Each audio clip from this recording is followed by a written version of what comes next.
Students question solve करते हैं। First question है calculate moles of water produced when 3.50 moles of methanol burned completely.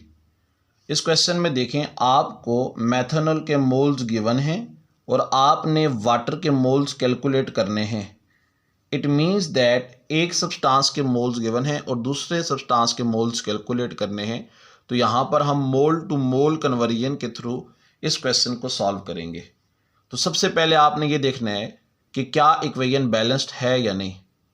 Balanced chemical equation वो होती है जिसमें लेफ्ट साइड और राइट साइड पे नंबर ऑफ एटम्स की तादाद क्या हो, बराबर हो। तो ये इक्वेशन बिल्कुल बैलेंस्ड है, तो हम इस पर स्टोइकोमेट्रिक कैलकुलेशन परफॉर्म कर सकते हैं। तो सबसे पहले हमने उस सब्सटेंस को लिखना है जिसके बारे में इंफॉर्मेशन गिवन है, यानी मेथनॉल। और मेथनॉल का रेशो लेंगे हम वाटर के साथ, क्योंकि वाटर के बारे में आपसे इंफॉर्मेशन रिक्वायर्ड है। इसके बाद बैलेंस्ड केमिकल इक्वेशन में जो कोफिशिएंट है हम उसे राइट डाउन कर लेंगे। मेथनॉल के साथ है 2 और वाटर के साथ है 4। जिस सब्सटेंस के बारे में आपको इंफॉर्मेशन गिवन है हम उसे बना देंगे यूनिटी। तो मेथनॉल के बारे में हमें इंफॉर्मेशन गिवन थी तो हमने इसे यूनिटी बनाया, 2 को हमने दूसरी तरफ डिवाइड करा दिया, तो हमारे पास आंसर आ गया 1:2। इसके बाद जितने नंबर ऑफ मोल्स आपको गिवन है क्वेश्चन में, आप दोनों तरफ मल्टीप्लाई करा दीजिए। तो 3.50 multiply with 1 ratio 2 multiply with 3.50, तो आंसर आया 3.50 ratio 7।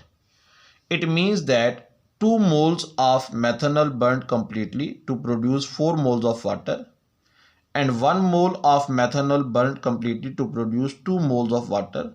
So 3.5 moles of methanol burned completely to produce 7 moles of water.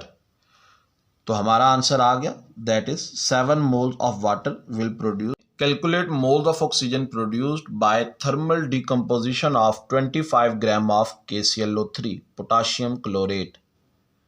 इस क्वेश्चन में आपने पोटाशियम क्लोरेट के मास से ऑक्सीजन के मोल्स कैलकुलेट करने हैं।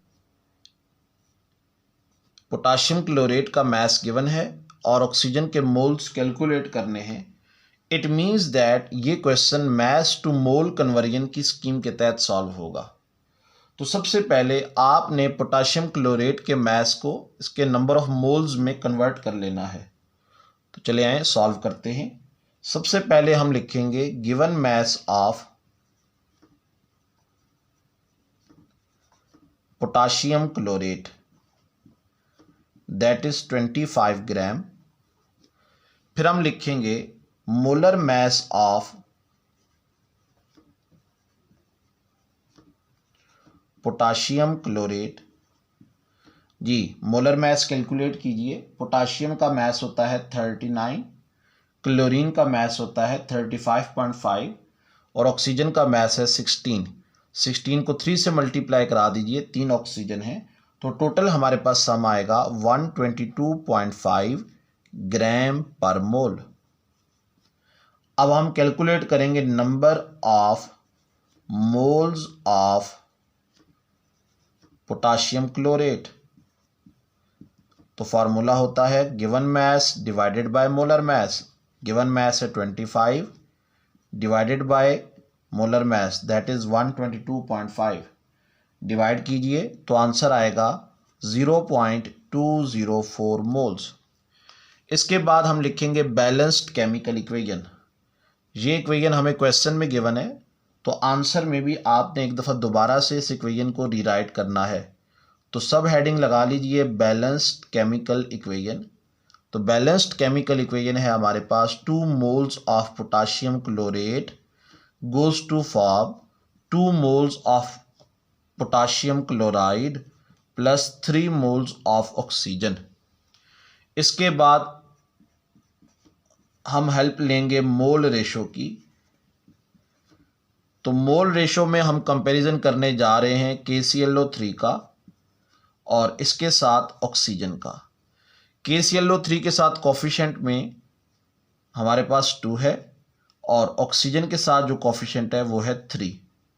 KClO3 के बारे में इंफॉर्मेशन गिवन है, लिहाजा इसको हम यूनिटी बनाएंगे तो ये हो जाएगा 1:3/2।